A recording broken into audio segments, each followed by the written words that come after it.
Hi! So guys, ngayon ay umaga dito sa amin sa Amerika. Alas 8 na.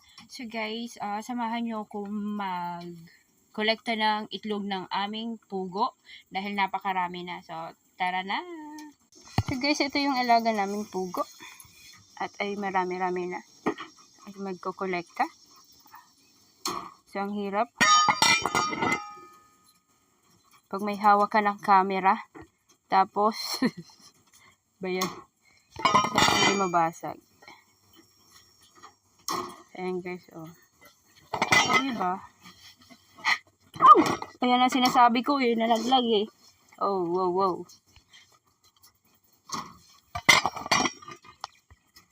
Ayan guys, ang aking mga pugo. So, ito guys, oh, tapos na ako mangolekta. Ayan, oh. Tapos na ako mangolekta.